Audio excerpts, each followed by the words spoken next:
박수 치면서 함께 찬양하며 나아갑시다.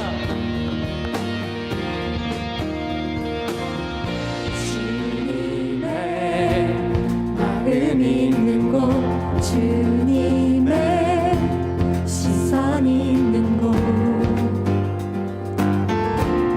내가 있길 원하네.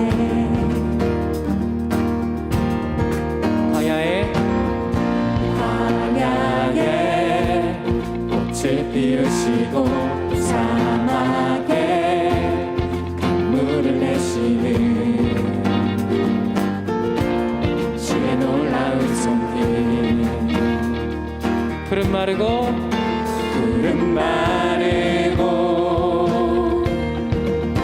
꽃은 시드나 주의 말씀을 영원하네.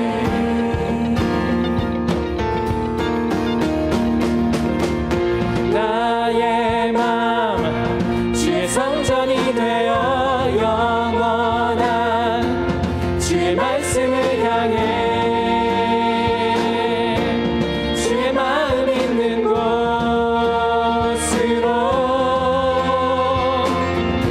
나의 삶 주의 말씀을 따라 이루실 주의 나라를 향해 주의 시선 있는 곳.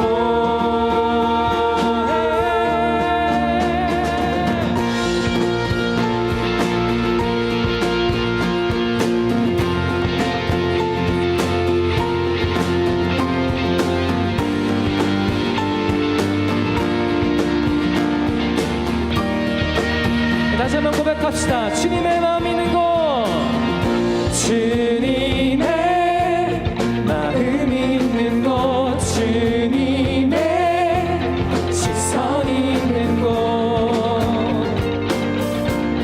내가 있길 원하네. 푸른 마르고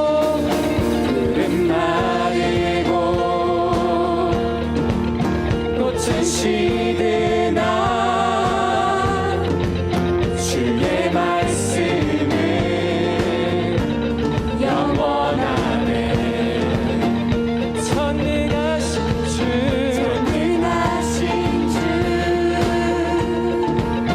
거룩하신 왕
주의 성전이 되어 영원한 주의 말씀을 향해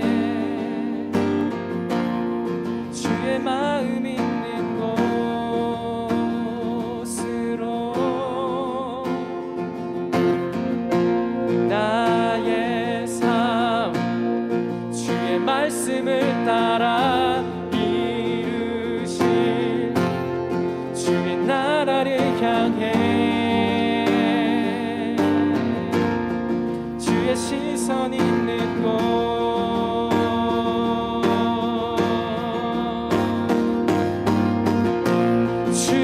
주님의 마음 있는 곳 주님의 시선 있는 곳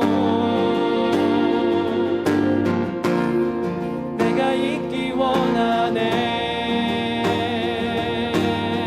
주님의 마음 있는 곳 주님의 마음 있는 곳 주님의 시선 있는 곳 내가 있기 원하네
주님 곁으로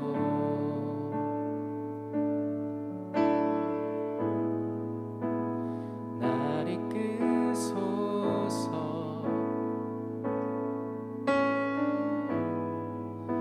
내 모든 것 다 드리며 주 음성 듣기 원하네 나의 참 소망 나의 참 소망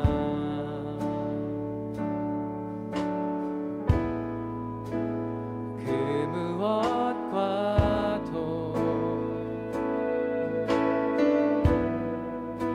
바꿀 수 없는 주 사랑 그 품 안에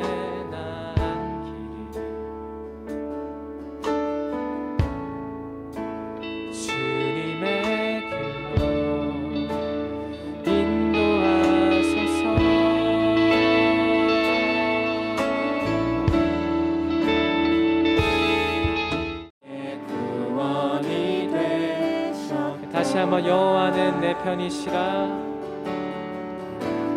여호와는 내 편이시라 날 사망에서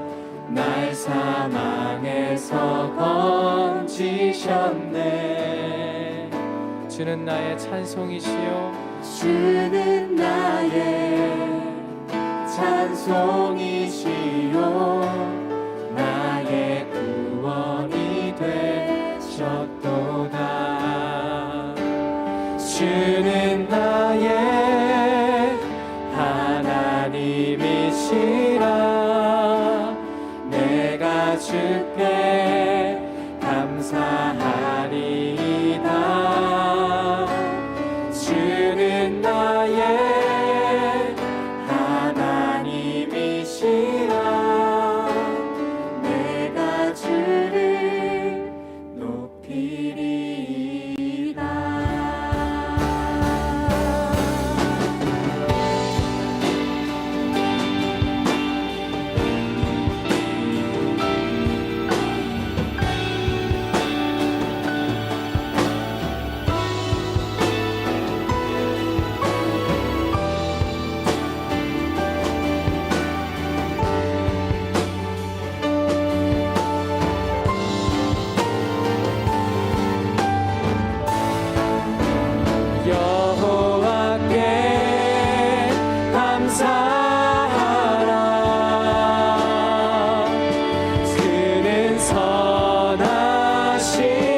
나의 하나님이시라.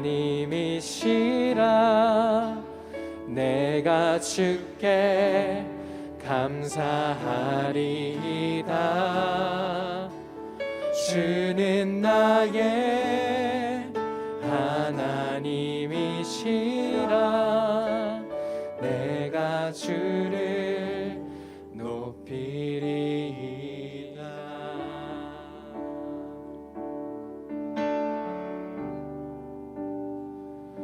다시 복음 앞에 내 영혼 선해 주님 만난 그때 나 다시 돌아가 주님께 예배 드리며 다시 십자가의 길 걸으리. 다시 복음 앞에 내 영혼 선해 주님 만나 그때 나 다시 돌아가 주님께 예배 드리며 다시 십자가의 길 걸으리. 다시 복음 앞에 내 영혼 선해 주님 만나 그때 나 다시 돌아가 주님께 예배 드리며 십자가의 길 찬양한 대로 기도하며 나아갑시다.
사랑하는 성도 여러분, 오늘 방문하신 여러분, 잠시 생각해 보면 좋겠습니다.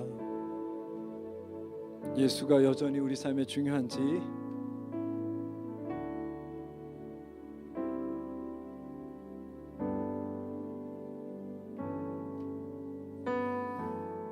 그 이름이 여전히 나한테 중요한지, 우리가 늘 고백하는 대로 그 이름이 거룩히 여김을 받으시면 좋겠다라고 기도하지만 우리에게 그 예수가 중요한지 바뀌었을 수도 있고 여전히 중요한 분일 수도 있겠지만 오늘 우리가 같이 고백했으면 좋겠습니다.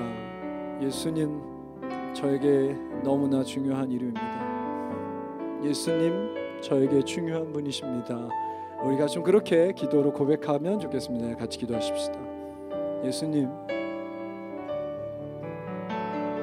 저에게 너무나 중요한 분이십니다. 저는 아직도 생생하게 기억하고 있습니다. 소망 없었던 저에게 찾아오셨던 그날을, 설득이 되지 않았던 저에게 사랑하신다고 하셨던 그날을, 제가 하나님의 사랑을 경험하게 되었던 그 많은 날들, 그 사랑이 나를 살렸고 그 사랑이 나를 여기까지는 오게 했습니다.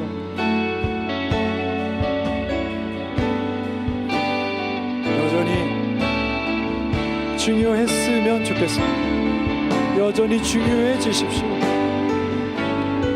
참 어렵습니다. 너무 어렵습니다, 주님. 그런데 주님 내 삶에 너무나 중요해지면 좋겠습니다. 주님이 여전히 내 삶에 가장 중요했으면 좋겠습니다.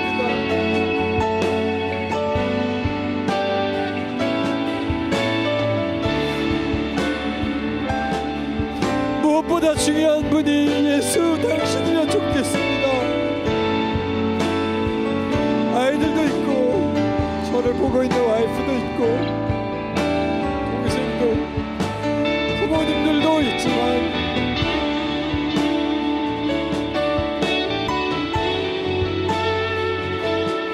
그래도 저에게 예수가 가장 중요한 일이면 좋겠습니다.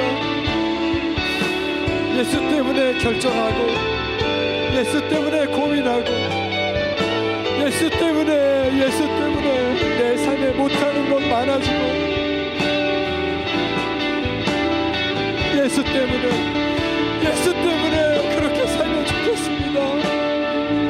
먼저 사랑하신 주님 앞에 그 사랑을 아는 사람답게, 복음이라는 것을 아는 사람답게, 누군가 여전히 어렵고 가난과 고통 가운데 살아가는 많은 사람들을 위해, 사랑하는 청년들을 위해 그렇게 살면 좋겠습니다. 예수님 중요해 주십시오. 나에게 복음 되셨던 주님, 나에게 좋은 이야기가 되셨던 주님, 내 삶을 해석하게 하셨던 주님, 내 삶의 의미가 되셨던 주님, 내 삶의 모든 것 되셨던 주님,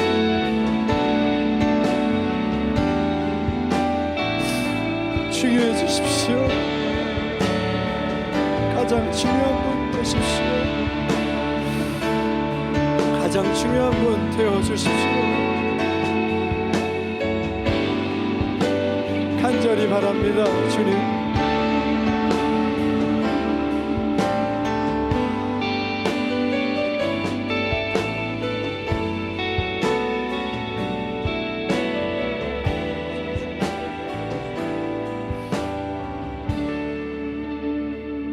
나 결정했네, 주 따라가리. No turning back, no turning back. 나 결정했네, 주 따라가리. No turning back, no turning. 나 결정했네, 나 결정했네, 주 따라가리. No turning back, no turning back. 나 결정했네, 주 따라가리. No turning back. 세상 등지고, 세상 등지 십자가 보내, 십자가 보내. No turning back, no turning back. 세상 등지고, 세상 등지 십자가 보내, 십자가 보내. No turning back, no turning. 세상 등지고 세상 등지고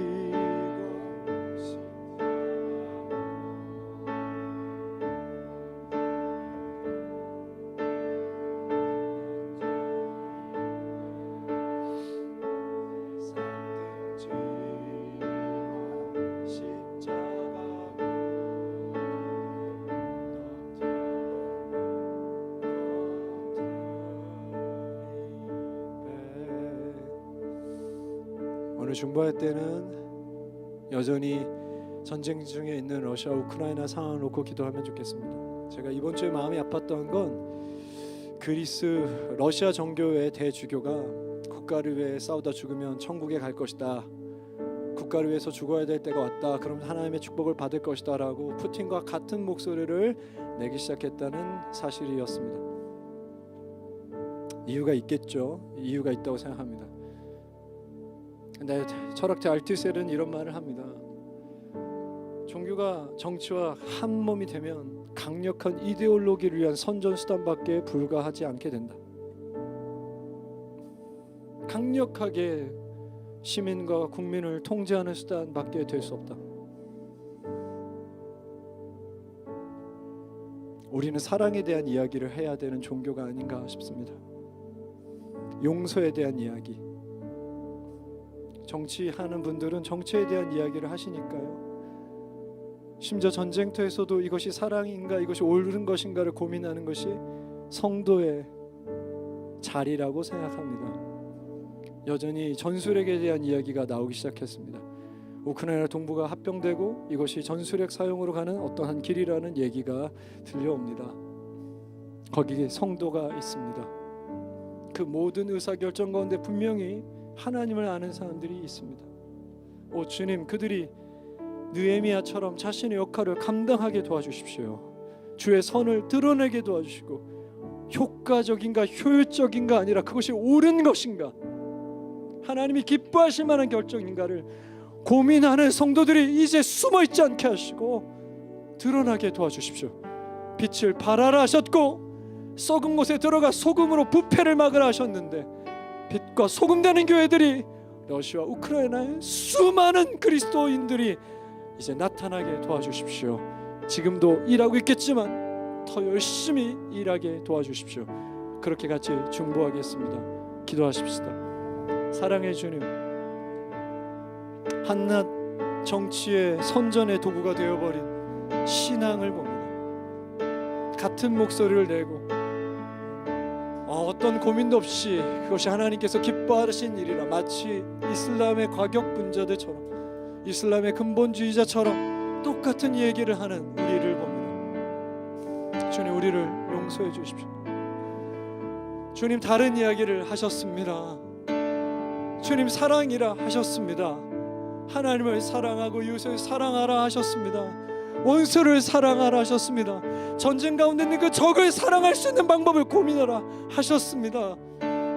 주님의 생각 가운데 인권이란 개념이 시작됐고 주님의 생각 가운데에 자유와 평화라는 개념이 시작되었습니다. 오 주님, 지금은 소원해 보이고 대단히 위험한 상황 가운데 있는 것 같이 보이나 제가 믿는 것은 여기에 그리스도인이 있는 것처럼 그 나라와 그 전쟁터에 그리스도인이 있음을 믿습니다. 빛 소금이라 하셨습니다. 그들에게 성도됨이 무엇인지를 가르쳐 주시고 이 모든 순간 가운데 예수를 따라가는 것이 무엇인지 알려주십시오. 큰 전쟁의 문전 앞에 있습니다. 더 많은 사람이 죽어야 합니다. 아무런 이유 없이 젊은이들이 죽어야 합니다. 오 주님, 성도들이 나타나게 도와주시고 그들이 해야 될 일을 감당할 수 있도록 도와주십시오. 빛 소금 되게 하여 주십시오. 주님 말씀하신 그대로 세상을 등지고 십자가를 지고 십자가를 보고 따라가게 도와주십시오. 사랑하는 주님, 오늘은 우리가 이 교회가 오랫동안 가졌던 꿈에 대한 이야기를 시작해 보려 합니다. 오늘은 첫 번째로 청년에 대한 이야기를 나눌 텐데, 우리가 가장 푸르렀던 시절, 주님을 가장 소중히 여겼던 시절의 마음을 다시 한번 고민하고 회복하고 돌아가게 도와주십시오. 우리도 한때 모두 청년이었다는 것을, 그리고 청년으로 살아갈 수 있다는 것을 가르쳐 주십시오. 그리고 왜 이 교회가 이 땅에 필요한지를 설득해 주십시오. 우성 목사님을 통해서 그 일을 이루어 주십시오. 주님을 다시 한번 기대합니다. 이 모든 말씀 우리 주 예수 그리스도의 이름으로 기도하였습니다. 아멘.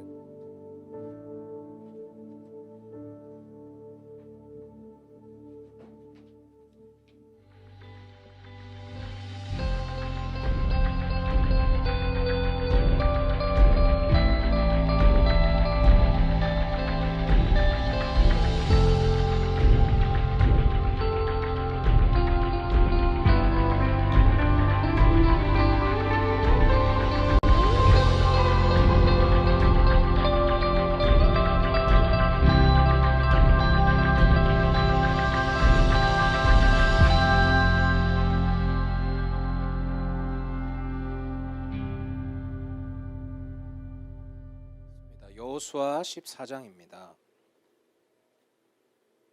여호수아 14장 6절에서 12절입니다.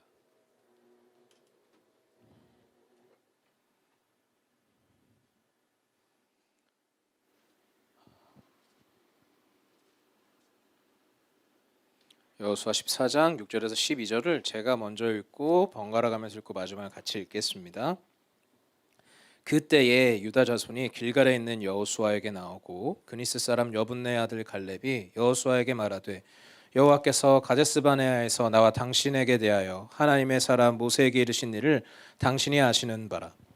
내 나이 40세에 여호와의 종 모세가 가데스바네아에서 나를 보내어 이 땅을 정탐하게 하였으므로 내가 성실한 마음으로 그에게 보고하였고 나와 함께 올라갔던 내 형제들은 백성의 간담을 높게 하였으나 나는 내 하나님 여호와께 충성하였으므로 그 날에 모세가 맹세하여 이르되 내가 내 하나님 여호와께 충성하였은즉 내 발로 밟는 땅은 영원히 너와 내 자손이 기업이 되리라 하였나이다. 이제 보소서, 여호와의 이 말씀을 모세에게 이르신 때로부터 이스라엘이 광야에서 방황한 이 45년 동안을 여호와께서 말씀하신 대로 나를 생존하게 하셨나이다. 오늘 내가 85세로 돼 모세가 나를 보내던 날과 같이 오늘도 내가 여전히 강건하니 내 힘이 그때나 지금이나 같아서 싸움에나 출입에 감당할 수 있으니 같이 읽겠습니다. 그날에 여호와께서 말씀하신 이 산지를 지금 내게 주소서. 당신도 그날에 들으셨거니와 그곳에는 아낙 사람이 있고 그 성읍들은 크고 견고할지라도 여호와께서 나와 함께 하시면 내가 여호와께서 말씀하신 대로 그들을 쫓아내리이다 하니. 아멘. 자, 저희는 지난주까지 거의 한 3개월 동안 일과 영성에 대해서 나눴었습니다. 이번 주부터는 저희 교회 미션 스테이트먼트에 대해서 3주간 이야기를 나눠볼까 합니다. 기억하실지 모르겠어요. 얼마 전에 저희가 관계, 동행, 섬김, 최선 저희 교회의 핵심 가치를 가지고 한번 여러분과 나눴었잖아요. 원래 저희 계획은 이 핵심 가치와 이 미션 스테이트먼트를 한 해 동안 번갈아 가면서 이제 설교를 하려고 했었는데, 그렇게 주기적으로 나누려고 했었는데 제가 찾아보니까 코로나랑 겹쳐서 이걸 4년 만에 여러분과 다시 나누더라고요. 그래서 오랜만에 시학교회가 사역 방향으로 결정했던 이 세 가지 주제에 대해서 나누려고 합니다.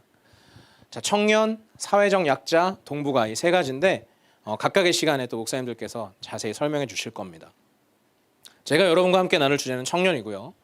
저희 교회가 굳이 홍대에 있는 이유도 이것입니다.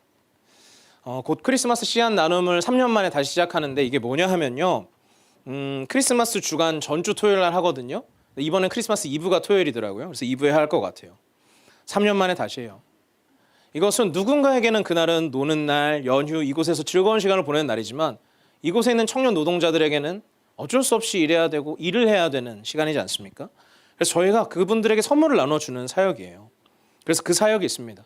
비공개로 스텝을 벌써 모집하고 있으니까요. 관심 있으시면 말씀해 주십시오. 그래서 청년들 때문에 우리가 새벽에 오아시스도 했었었고 그런 사역들이 있었습니다.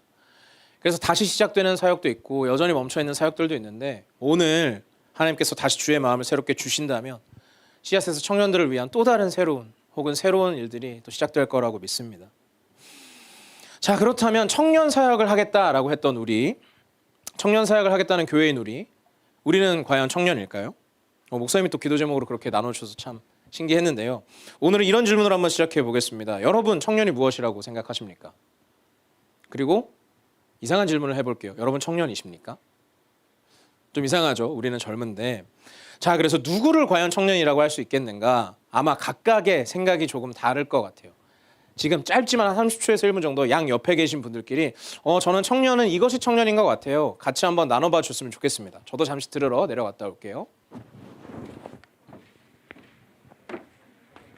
요즘에 청년이 무엇이라고 생각합니까? 배터리가 없다.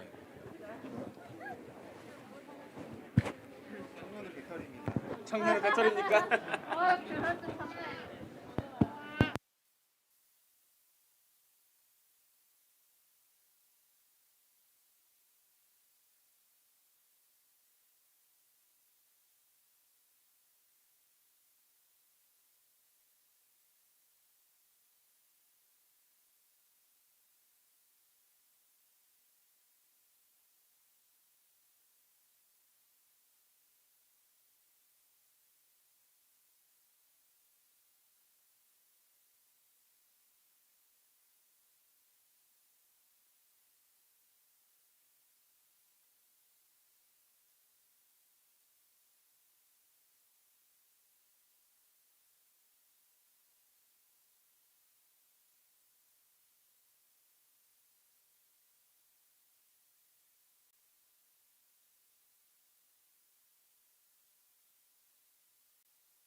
네, 마이크가 바뀌었어요. 배터리가 없어가지고.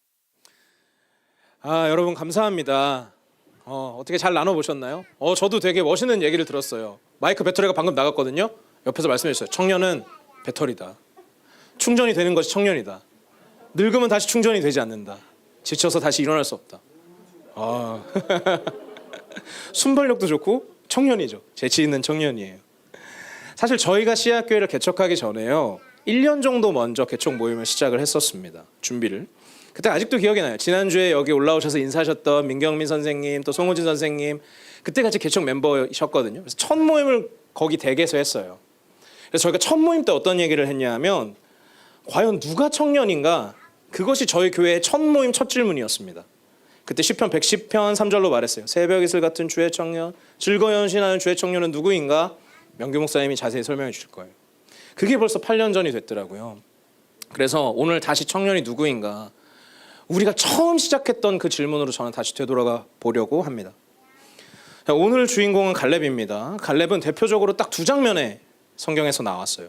근데 그 두 장면이 너무나 멋진 하나님의 믿음의 사람이에요. 성경이 이렇게 딱 임팩트 있게 나오는 순간마다 부족함 없이 멋진 사람도 굉장히 드문 것 같아요. 이 갈렙은 이스라엘 12지파 중에 유다 지파의 사람이고요. 충성스러운 믿음의 사람으로 대표되는 사람입니다. 그래서 성경을 아시는 분들은 아시겠지만 아마 오늘 장면으로 가장 또 깊이 강렬하게 기억되는 사람일 거예요.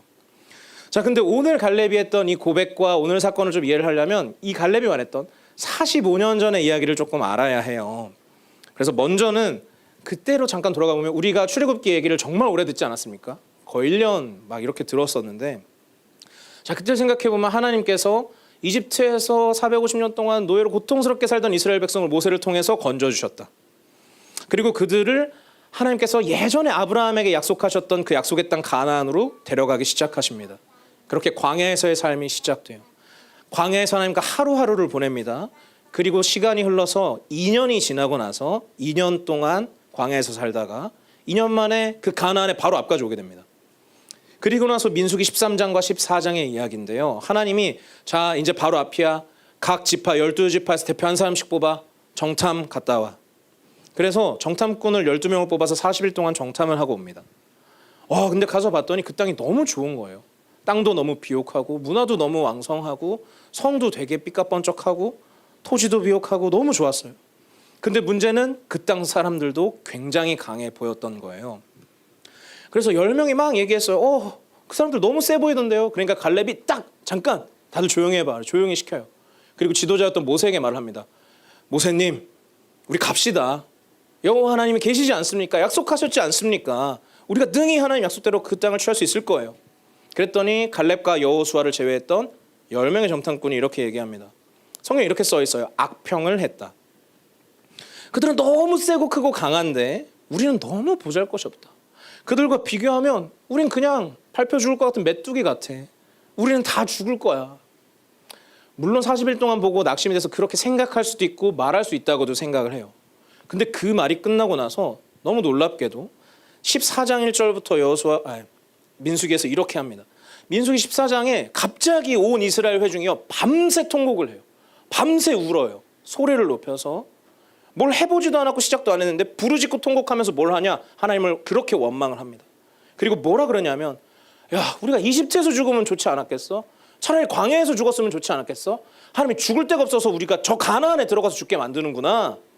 야, 가면은 우리 다 죽고 우리 아내랑 자식들, 처자들 다 포로로 잡힐 거니까 이제 모세 말고 다른 지도자를 세우자. 그래서 우리가 그 지도자를 따라서 이집트로 돌아가자라고 이야기를 합니다. 이게 하나님 입장에서 얼마나 기가 찰 노릇입니까?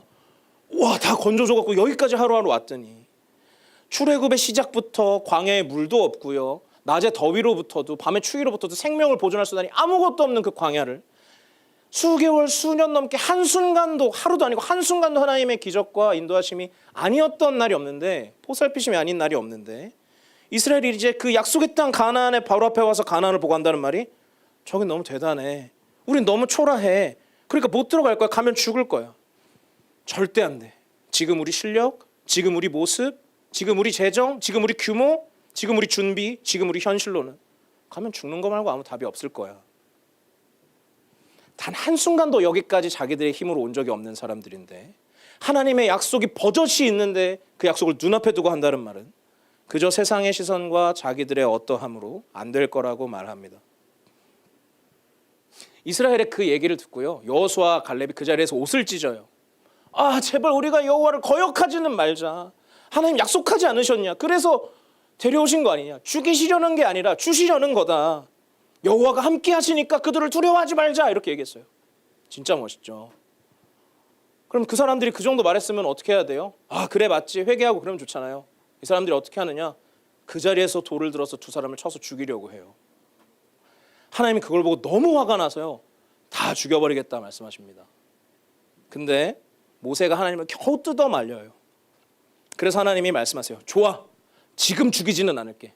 대신 너네 지금 있는 사람들은 그 누구도 이 가나안 약속의 땅에 들어갈 수 없을 것이다. 오직 온전히 순종한 여호수아와 갈렙만 그 땅에 들어갈 것이다.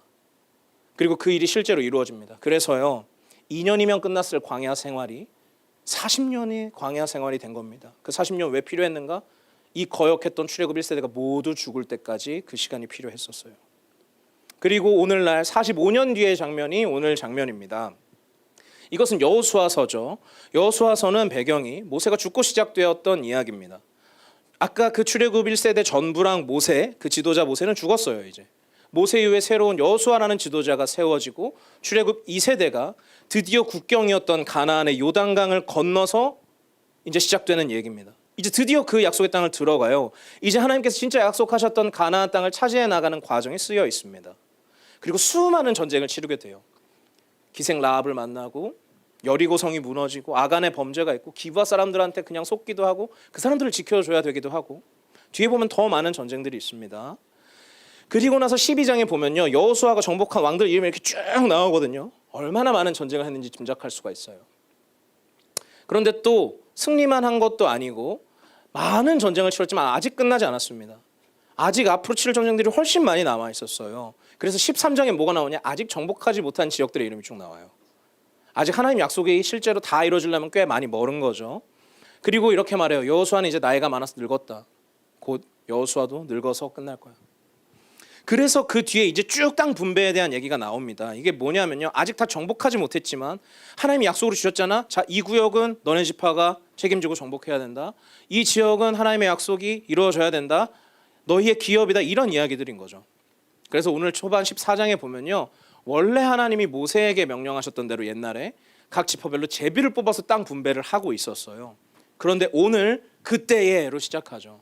바로 그때 갈렙이 지도자 여호수아에게 나와서 말하기 시작한 겁니다. 여호수아 총사령관님, 우리 알잖아요. 가데스 바네아에서 45년 전에 같이 있었잖아요. 하나님이 그때 모든 사람 앞에서, 온 이스라엘 앞에서, 모세 앞에서 말씀하셨잖아요.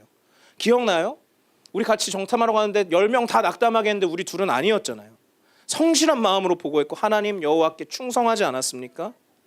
그날 하나님 그러셨잖아요. 모세를 통해 맹세를 하셨잖아요. 분명히 너희가 밟았던 이 땅을 영원히 너와 내 자손의 기업이 되게 하겠다. 그 땅을 여전히 정복 못했다고요? 그런데 그때나 지금이나 왜 못합니까 도대체? 하나님이 말씀하신 거잖아요. 하나님이 약속하신 거잖아요. 그게 그대로 안 되겠어요? 하나님이 나를 뭐하러 45년이나 더 살아있게 하셨겠어요? 나는 늙었지만 전 여전히 목마릅니다. 저는 여전히 기다립니다. 하나님의 약속이 이루어질 것을 나는 조금도 의심하지 않아요. 45년 전이나 지금이나 아무것도 다르지 않아요. 이 산지를 내게 주십시오 라고 했는데 이 산지가 어디냐면 갈렙이 달라고 하니 이 산지는 헤브론이라고도 하고 기럇 아르바라고도 하는데 산 골짜기에 있어서 요새였고요. 공략하기 힘들죠. 심지어 굉장히 강한 거인족의 어떤 안악 자손들이 있었던 땅입니다. 그러니까 이스라엘이 여전히 주저하며 아직 선뜻 정복하러 가지 않았던 곳이에요. 그래서 그 어려운 땅을 놓고 갑자기 그 공동체에서 제일 나이가 많았던 할아버지가 갑자기 소리를 치는 거예요. 달라고. 이 산지를 내게 해주십시오. 가장 나이 많은 어르신이. 그날에 여호와께서 말씀하셨던 이 산지를 지금 나한테 주십시오. 거기가 강합니까? 그러라고 해요. 당신도 알잖아요. 강하고 센 거 우리 45년 전에도 봤고 45년 동안 봤잖아요. 근데도 저는 그때랑 동일합니다. 그들이 아무리 크다 한들 여호와께서 나와 함께 하신다면 여호와께서 내게 말씀하신 대로 내가 그들을 쫓아낼 수 있을 것입니다. 어때요? 진짜 멋있지 않습니까? 어떻습니까? 갈렙은 45년 전이나 지금이나 변함이 없어요. 무엇이 변함이 없죠? 그 사람 자신은 아닐 거예요. 어떤 거냐면 분명히 주름이 훨씬 더 많아졌을 거예요. 여전히 강건하다고 표현했지만 어떻게 동일하겠어요? 물론 하나님 그렇게 하실 수 있어요. 의복이 헤어지지 않게 하실 수 있는 분이니까 그럴 수도 있죠. 하지만 분명한 건요. 이미 갈렙은 자기 주위에 있는 어떤 누구보다 적어도 40년은 더 늙어 있는 할아버지죠. 1세대는 모두 죽었고 자기 동년배인 여호수아도 이제 늙어서 죽는다고 써 있어요. 분명히 그는 이전보다 훨씬 늙었어요. 그런데 무엇이 변함이 없습니까? 하나님을 향한 믿음이요. 하나님 약속에 대한 확신이요. 여전히 하나님이 동행하신다면 그때나 지금이나 변함없이 이루실 것이라는 그 믿음이요. 45년 동안 한 가지 약속을 바라보면 어떻게 될까요? 그 사람은 그거 하나를 45년을 봤거든요. 그렇지만 조금도 그 마음이 변하지가 않았습니다. 어디에도 45년을 기다리다가 지쳤다거나 45년 동안 보고 있는데 그 약속이 안 이루어지는 거 보니까 이 약속이 아니었나 라거나 낙담하거나 포기하거나 절망이나 그런 게 아무데도 없어요. 오직 하나님을 향한 믿음 그거 외에 아무것도 없습니다. 오히려 이 할아버지는 45년이나 지났는데 안 이루어지는 걸 답답하게 생각하고 있죠. 그는 그때나 지금이나 동일합니다. 여전히 하나님이 약속하셨다면 이루어질 거라고 믿고요. 여전히 하나님이 함께 하신다면 반드시 그 약속을 성취하실 것이라고 믿고 있어요. 자, 그렇다면 바로 그 갈렙과 대조되고 대비되는 이스라엘은 어땠을까요? 그들도 예전이나 지금이나 똑같습니다. 45년 전에도 그 사람들은 낙담해 있죠. 안 된다고 생각하죠. 그때 1세대들 어땠습니까? 노예 출신이에요. 훨씬 더 많은 기적을 경험했어요. 출애굽기에서 나왔던 모든 기적, 광야에서의 기적, 일부만 기적이 아니라 아까 말한 대로 모든 순간이 기적이었는데 정작 하나님 약속으로 들어갈 그 가나안 땅에 도착해서는 그 땅을 가나안의 시선으로 보았었죠. 자, 그래서 그들이 모두 죽었고 45년이 지나서 사람들이 모두 바뀌었어요. 이 세대는 어떠합니까? 자, 이들은 어떠한가? 이것을 알려면 성경을 조금 알아야 되는데 물론 이 사람들은 1세대보다는 조금 나을지 몰라요. 왜냐하면 정복전쟁을 어쨌든 시작하고 수행하긴 했어요. 하지만 조금만 더 성경을 읽어보면요. 이 여호수아에서부터 사사기까지 이제부터 이스라엘의 슬픈 내리막길 역사가 시작이 됩니다. 언제부턴가 이들은 점점 전쟁을 포기하게 됩니다. 하나님의 명령을 죽을 때까지 순종하는 것을 포기하고 타협하기 시작해요. 하나님의 명령을 다 순종하고 그것을 완수하고 끝까지 사명을 완수하기 위해 사는 것보다 그들은 이런 것이죠. 전쟁 언제까지 해야 되나? 이제 지친다. 적당히 하자. 도대체 몇 년째야? 전쟁이란 걸 몇 년을 더 해야 돼? 저 사람들 언제 다 내쫓아? 어떻게 다 내쫓아? 안 돼. 나는 언제까지 목숨을 걸고 싸우는 짓을 계속해야 되지? 좀 적당히 편하게 했으면 좋겠다. 할 만큼 많이 했잖아. 지금까지 이만큼 했잖아. 하나님이 저들을 완전히 멸망시키라고? 우리는 못해. 저 사람들 철병거 가지고 있던데, 저희 거인들이 살고 있던데, 가끔 어쩌다 우리가 이겼다고? 야, 그러면 우리 손실이 많으니까 하나님 명령을 다 순종하는 것보다 살짝 바꿔볼까? 그 사람들 노예로 부리자. 그래서 우리 손실을 좀 메꿔보자. 하나님도 좋고 우리도 좋은 거 아니야? 점점점 그들은 쇠약해져 갑니다. 그들의 타락과 실패는요, 오래지 않아 시작돼요. 그리고 밑바닥을 갑니다. 이들의 시작은 마치 처음에는 하나님의 전쟁을 수행하는 것 같은 시작이었지만, 그러나 이들 바로 뒤에 이스라엘에서 가장 어두웠던 암흑의 사사기가 시작됩니다. 그들 가운데 하나님의 약속이 이루어지기는커녕 하나님과 아무 상관없는 어둠을 이들이 살게 돼요. 어떻습니까? 이들도 똑같죠. 45년 전이나 지금이나 사람들이 다 바뀌었는데도 불구하고 그들은 본인들로 낙심하고 상황에 낙심하고 하나님의 약속보다는 현실이 훨씬 더 중요해지고 하나님을 꿈꾸지 않습니다. 그들은 하나님의 백성이지만 가나안의 관점으로 모든 것을 바라보기 시작해요. 이것은 세상의 관점이죠. 현실의 관점이죠. 이것이 없어야 된다는 것이 아니라 그것이 그들의 전부가 되어버렸어요. 내 안에 가나안의 시선을 죽이기보다 하나님의 꿈을 가나안의 시선과 현실로 없애기를 선택하게 되는 것이죠. 자, 그들과 갈렙을 근데 표면적으로 보면 어떨까요? 아마 그들이 훨씬 젊었을걸요. 아마가 아니라 이건 확실하죠. 대부분이 40살이 넘지 않았을 거예요. 그 이스라엘 중에서 제일 늙은 사람은 60살을 넘을 수가 없습니다. 아무리 늙어도 60이에요. 나이로는 여호수아랑 갈렙만 진짜 85세 그런 할아버지들이고 나머지 전부 청년이었을걸요. 아마 상상해 보건대 이스라엘의 청년들은 대부분이 이 시앗교회의 평균 연령과 비슷하지 않았을까 싶습니다. 훨씬 실력들도 좋았을 거예요. 그렇죠. 젊으니까. 전쟁에 나갈 힘도 또한 전쟁의 경험도 스펙도 경험치도 능력도 숫자도 영향력도 비교도 안 되게 갈렙보다 좋지 않았겠습니까? 2명 대 60만 명인데요. 자, 그런데 누구를 하나님이 주목하고 계십니까? 훨씬 젊고 훨씬 실력이 좋고 훨씬 숫자도 많았던 그들이 아니었죠. 오늘 이야기가 어떻게 끝나는지 아십니까? 오늘 우리가 읽지 않았지만 뒤에 13절부터 15절을 보면요, 함께 또 찾으실 수 있는 분은 찾아보셨으면 좋겠어요. 제가 읽어드릴게요. 오늘 13절에 보면 여호수아가 갈렙의 말을 듣고 축복하며 그 땅을 갈렙에게 기업으로 줍니다. 그리고 14절과 15절 같이 볼까요? 제가 읽어드리겠습니다. 헤브론이 그니스 사람 여분네 아들 갈렙의 기업이 되어 오늘까지 이르렀으니 이는 그가 이스라엘의 하나님 여호와를 온전히 쫓았음이라. 헤브론의 옛 이름은 기랏 아르바라. 아르바는 아낙 사람 가운데서 가장 큰 사람이었더라. 그리고 그 땅에 전쟁이 그쳤더라.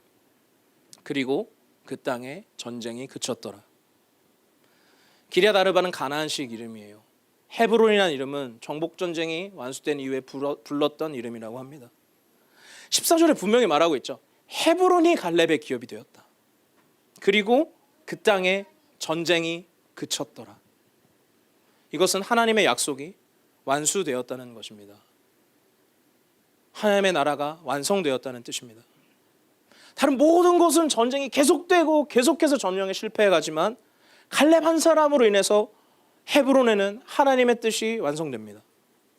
유일하게 이곳에 완전한 하나님의 약속이 다 성취가 됐어요. 오늘 성경은 단 한 사람 갈렙을 주목하고 있습니다.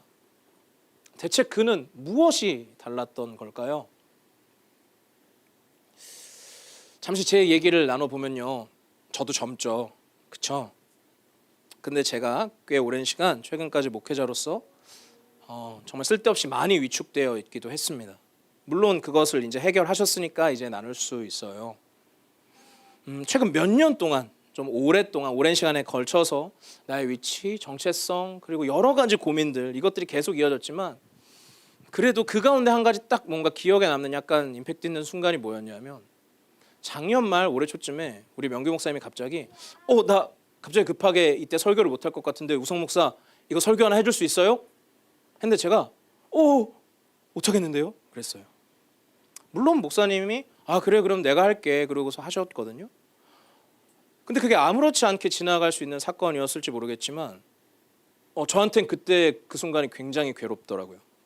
스스로 되게 한심해 보이는 거예요. 진짜 목사가 이래도 되나? 목사가 돼서도 이런가? 야, 목사한테 설교 부탁조차 할 수가 없는 존재인가 나는?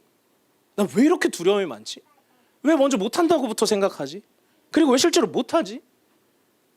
난 진짜 누구한테 도움이 되는 존재인가?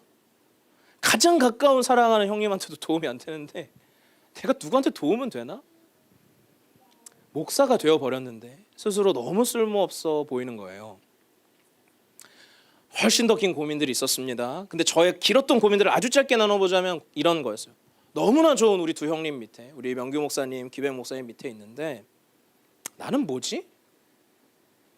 나는 설교도 관계도 사역도 말도 훨씬 못하는 것 같은데 나는 과연 여러분에게 그리고 하나님에게 진짜 필요한 존재일까? 나는 과연 이들 가운데 껴있어도 되는 존재인가? 과연 사람들이 누가 나한테 필요해서 오긴 할까? 와도 필요한 존재일까? 그냥 두 형님들한테 가면 되는 거 아닐까? 진짜 몇 년 동안 혼자 속으로 고민하던 주제였어요. 정말 정직하게 말하면요, 정말 두려워지더라고요. 가장 괴로웠던 것은 제가 잘 뭔가 못하는 존재니까 저의 모든 사역과 제가 하는 모든 게 실패처럼 보이고 능숙하지도 못한데 잘하지도 못하는데 어떻게 할 줄도 모르니까 아직도 기억에 남는 순간이 있어요. 어딘가에서 청년들한테 설교를 하는데 5명한테 하는데 아무도 안 듣고 있는 것 같은 거예요. 누구에게도 들어가지 않는 것 같은 거. 제가 너무 쓸모없게 느껴지더라고요. 정말 괴로웠어요. 그래서 그때 어떤 생각까지 했냐면 내가 이런 모습 이런 상태로 가장 중요하게는 이따위 마음으로 목사를 계속해도 되는 걸까? 라고까지 고민을 하게 됐었습니다. 그때 제가 하나님께요 이런 기도 제목으로 기도했어요. 너무 괴로워서 하나님 나도 좀 잘하고 싶어요. 설교도 사역도 관계도 좀 잘하고 싶어요. 나 왜 이렇게 못하죠? 한두 번 아니잖아요. 몇 년 동안 구했잖아요. 왜 이렇게 난 이상하죠? 내 모습을 봐야 하나님 누가 오겠어요? 저를 위해서 하나님이 일을 하셔야 되는 것도 아니지만 하나님을 위해서라도 나는 이러고 있으면 안 되는 거 아니에요? 하나님 나 좀 바꿔줘요. 나 진짜 좀 잘하게 해줘요. 나도 누가 부탁하면 뭔가 좋은 걸 줄 수 있을 만큼 바로바로 뭔가 좀 줄 수 있을 만큼 나도 좀 탁월해지고 싶어요. 도움이 되는 사람이 되고 싶어요. 잘하는 사람 그런 사람 좀 되게 해주세요. 잘하고 싶다고 진짜 처절하게 울면서 꽤 오랫동안 기도를 했습니다. 저는 물론 하나님이 그 기도를 들으셨다고 생각해요. 근데 그게 많이 잘못되어 있었더라고요. 그러니까 어느 순간 그것을 괴로워하면서 하나님께 막 또 기도를 하고 있는데 그냥 하나님이 이 갈렙을 딱 생각나게 하시면서 마음속에 딱 한마디를 하시더라고요. 우성아, 너는 젊은데 너는 나이가 젊은데 마음은 왜 이렇게 늙어 빠졌니? 너는 나이는 청년인데 마음은 왜 이렇게 늙었니? 그러고 보니까 진짜 제가 꼭 그렇더라고요. 나이는 아니었죠. 나이의 젊음이 성경이 말하는 청년의 기준은 결코 될 수가 없었죠. 얼마 전에 저는 이스라엘과 너무 똑같지 않습니까? 전쟁에 나갈 만한 나이죠. 가장 징집하면 잘 싸울 만한 신체와 육체와 조건과 시기와 시절 아닙니까? 그런데 성경은 언제나 틀림이 없습니다. 언제나 이것은 틀림이 없죠. 뭐냐면 하나님이 하나님의 일, 하나님의 역사를 하시는 데는 우리가 물리적으로 얼마나 준비가 됐는지, 내가 물리적으로 얼마나 젊은지, 내가 물리적으로 얼마나 실력이 좋고 재정이 많은지, 뭐가 준비가 되어 있는지 결단코 단 한 번도 그런 것들이 기준이 되어 본 적이 없죠. 간단합니다. 실력과 물리적인 준비와 뭔가 규모와 이런 것들이라면 세상에 훨씬 더 뛰어난 사람들이 많아요. 언제나 가나안이 훨씬 센 겁니다. 그렇기 때문에 그게 하나님 나라에 가져올 기준이 될 수가 없잖아요.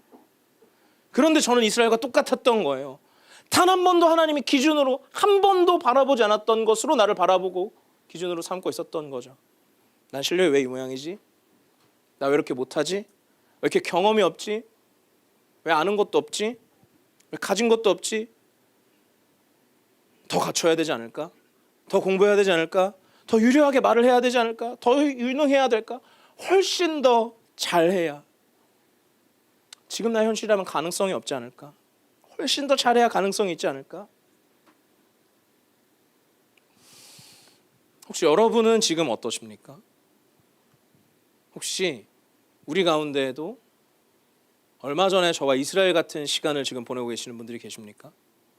더 공부해야 돼. 지금은 돈 벌어야 돼. 더 실력을 쌓아야 돼. 더 갖춰야 돼. 더 나은 존재가 돼야 돼. 하나님의 그거 지금은 이래서 안 돼. 지금은 이래서 안 돼. 시간이 없어서 안 돼. 실력이 없어서 안 돼. 돈이 없어서 안 돼. 능력이 없어서 안 돼. 더 있어야 될 거야. 안 될 거야 나는. 물론 그것들은 인생에 필요합니다.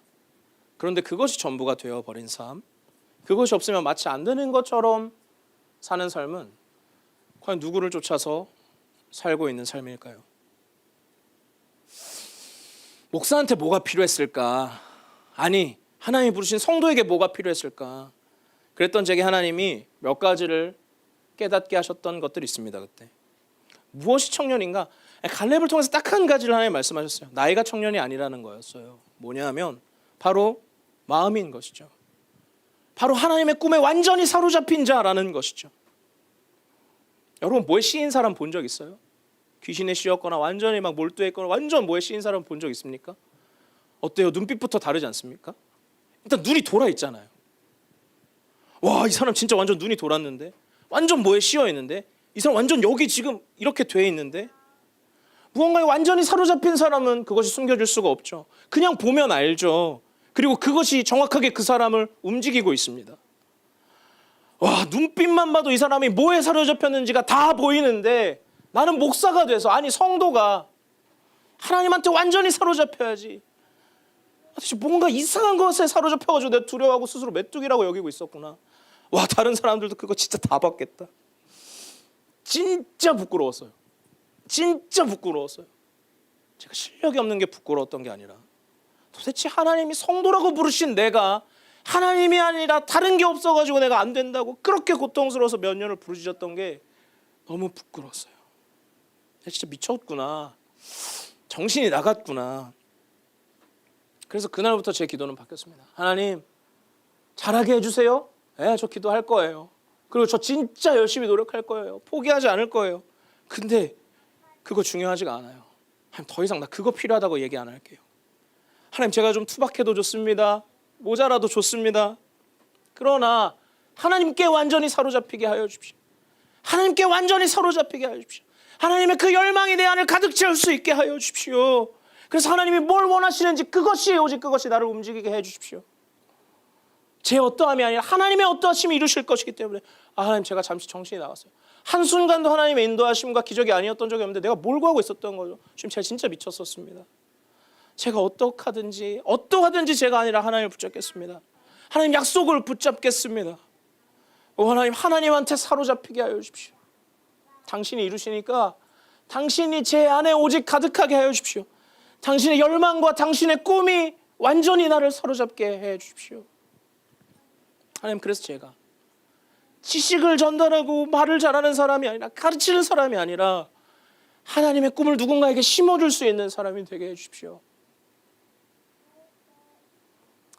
저는 더 이상 가나안의 것들로 고민하거나 기도하지는 않습니다. 사랑하는 여러분, 누가 청년입니까? 확실히 나이는 아니죠. 하나님의 청년은 분명하죠. 과연 하나님이 나에게 하나님이십니까? 정말 말씀하신 바를 반드시 이루시고 약속하신 바를 반드시 지키시며 하나님의 뜻이 있다면 동행하며 기어코 그 일을 완성하실 하나님이심을, 그 하나님이시니까 내 안에 정말로 그러하다면요, 여전히 하나님의 약속이 분명한데 하나님의 약속이 이루어지지 않고 있는 곳에 대해서 왜 안 되지라는 불타는 열망이 우리 가운데 있습니까? 여전히 그 하나님의 약속이 내 마음을 불타게 하고 있습니까? 하나님이 실력이 모자라고 엘리트가 모자라고 숫자가 부족하고 돈이 부족해서 하나님 나라를 못 이룰까, 이 땅에? 그거 얼마나 말도 안 되는 얘기입니까?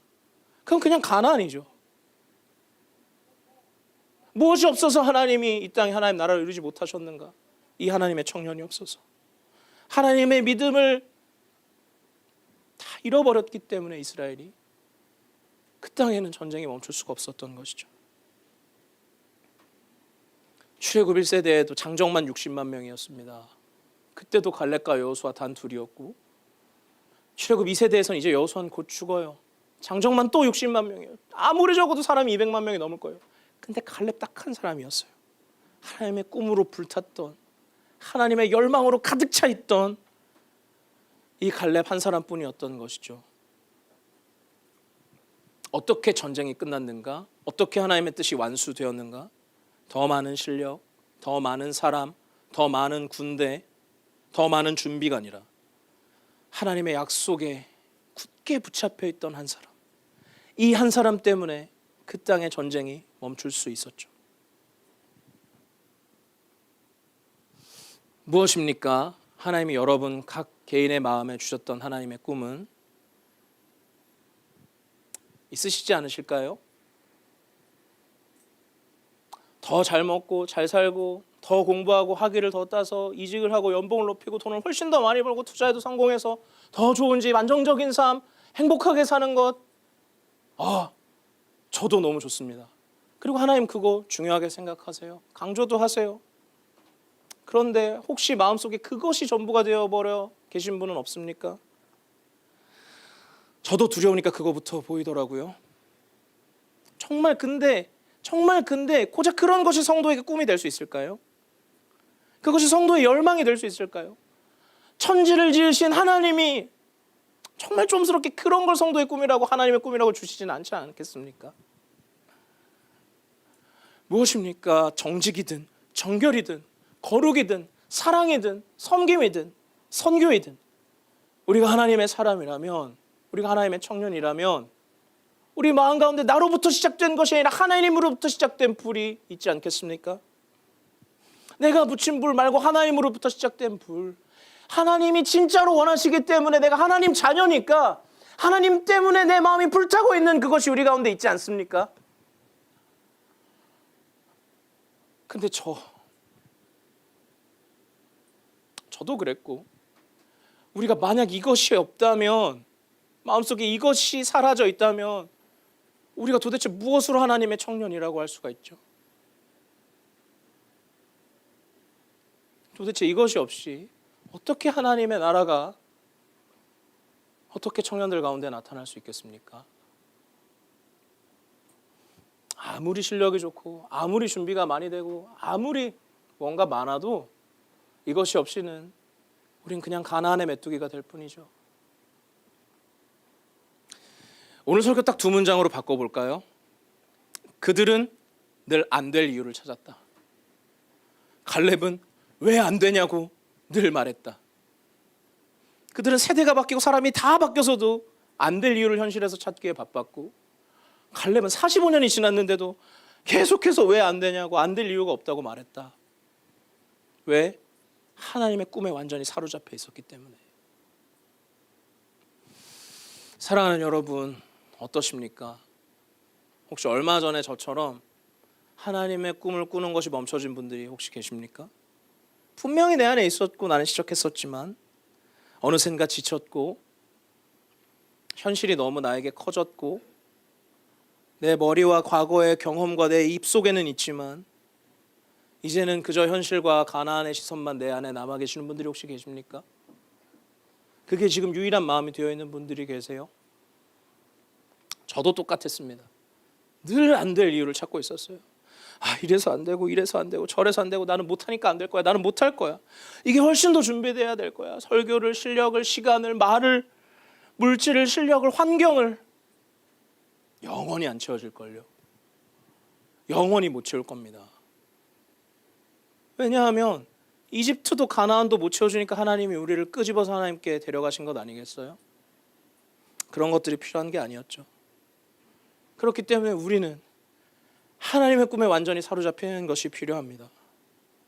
우리에게 그런 것들이 필요한 게 아니라 오직 하나님 한 분이 필요하기 때문에요.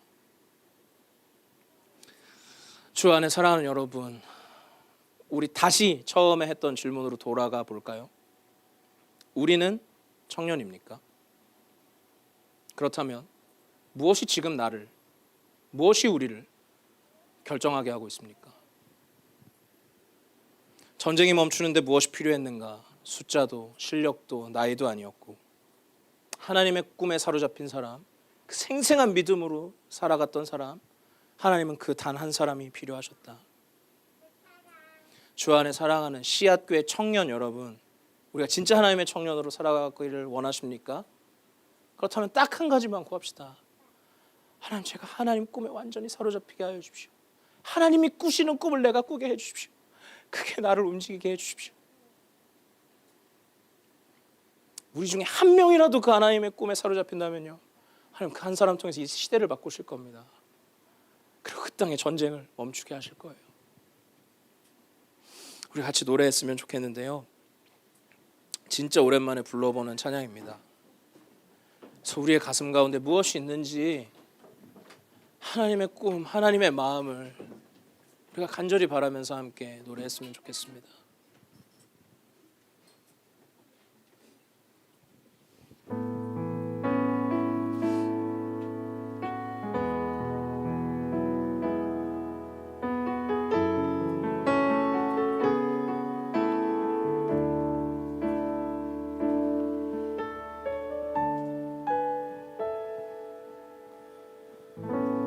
민족의 가슴마다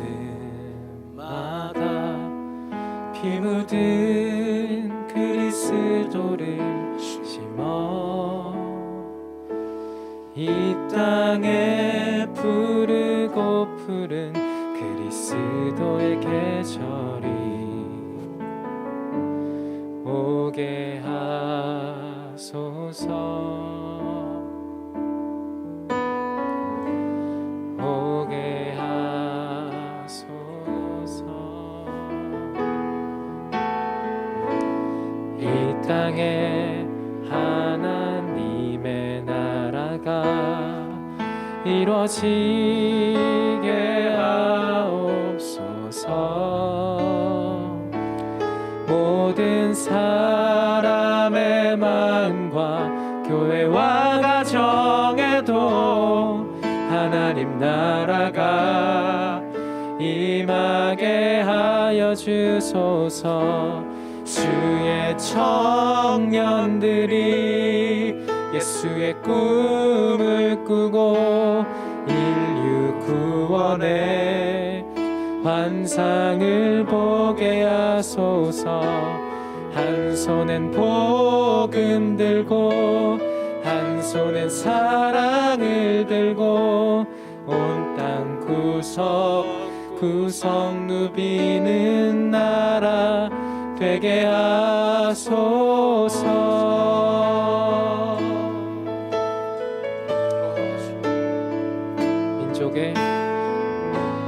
민족의 가슴마다 피 묻은 그리스도를 심어 이 땅에 부르고 푸른 그리스도의 계절이 오게 하소서.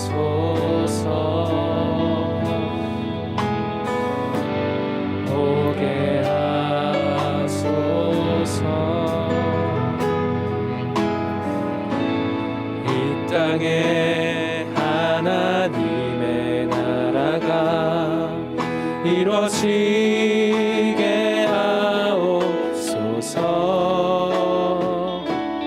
모든 사람의 마음과 교회와 가정에도 하나님 나라가 임하게 하여 주소서. 주의 청년들이 예수의 꿈을 꾸고 인류 구원의 환상을 보게 하소서. 한 손엔 복음 들고 한 손엔 사랑을 들고 온 땅 구석구석 누비는 나라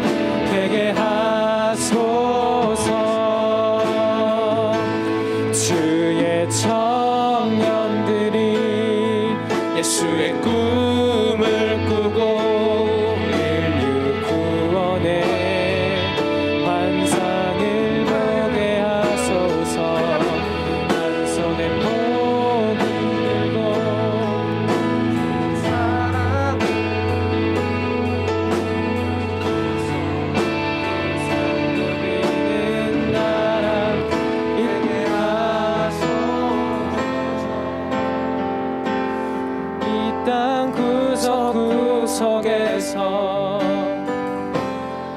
예수를 주로 보게 하여 주소서.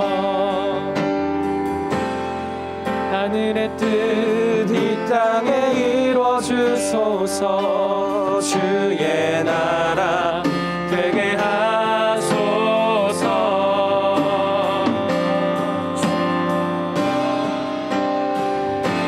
주의 청년들이 예수의 꿈을 꾸고 인류 구원의 환상을 보게 하소서. 한 손에 복음 들고 한 손에 사랑을 들고 온 땅 구석구석 누비는 나라 간절한 되게 마음으로 주의 청년들이 주의 청년들이 예수의 꿈을 꾸고 인류 구원의 환상을 보게 하소서. 한 손에 복음 들고 한 손에 사랑을 들고 온 땅 구석구석 누비는 나라 되게 하소서. 사랑하는 여러분, 무엇을 꿈꾸고 살고 있습니까? 저도 너무 부끄럽습니다. 저도 말씀을 나누고 저도 고백하지만 여전히 제 안에 그저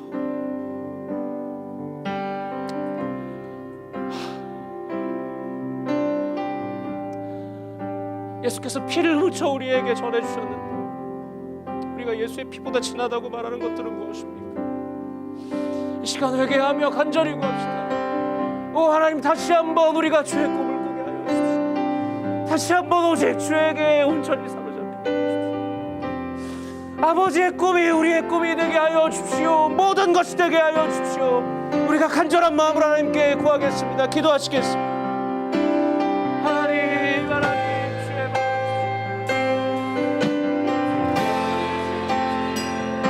제가 다 잃어버렸습니다.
번째로 기도할 때는 이 씨앗교회를 주님 앞에 그렇게 올려드립시다.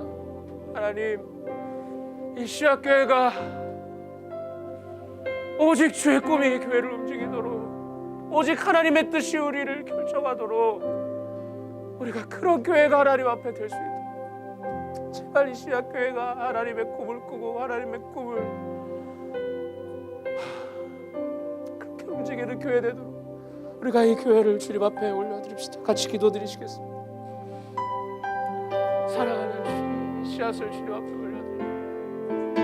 하나님, 많은 걱정도 있고 많은 고민도 있고 많이 지치기도 했고 많이 현실이 달라지기도 했는데 우리를 처음 부르신 주의 뜻을 기억합니다. 아버지의 꿈에서 시작됐던 것을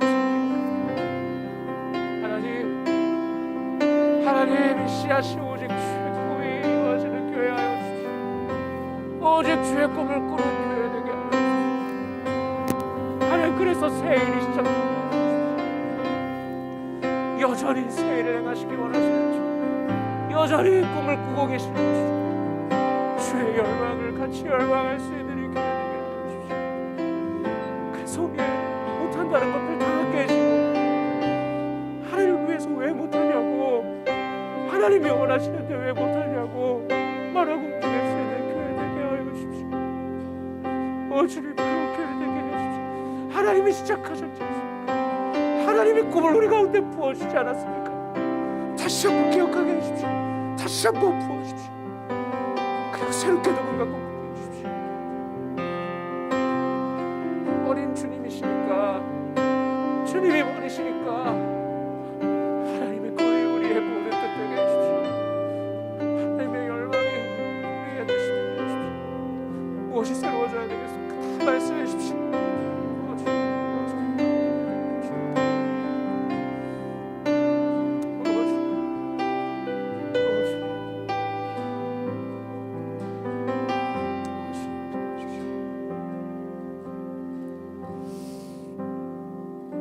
우리 마지막으로는 온 세계 가운데 있는 선교사님들을 위해 기도드립시다. 아마 우리보다 가장 현실이 두려워지실 분들 아닐까요? 가장 현실의 벽이 힘겨운 분들 아닐까요? 물론 때로 흔들리겠지만 다시 한번 주께서 오직 주의 꿈으로 그들을 강력하게 붙들어 달라고 아시는 선교사님들을 이름 불러가며 선교사님들 위해 잠시 기도하겠습니다. 기도하시겠습니다.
사랑하는 주님,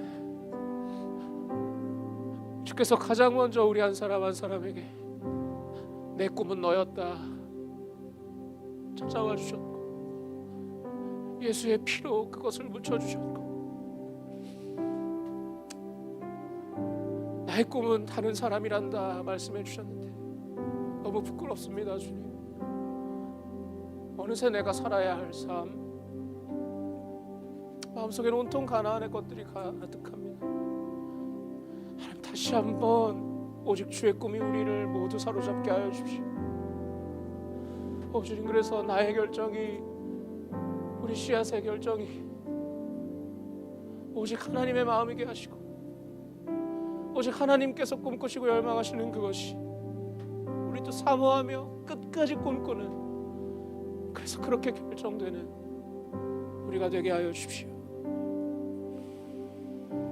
감사드리며 이 모든 말씀 우리 주 예수 그리스도의 이름으로 기도드렸습니다.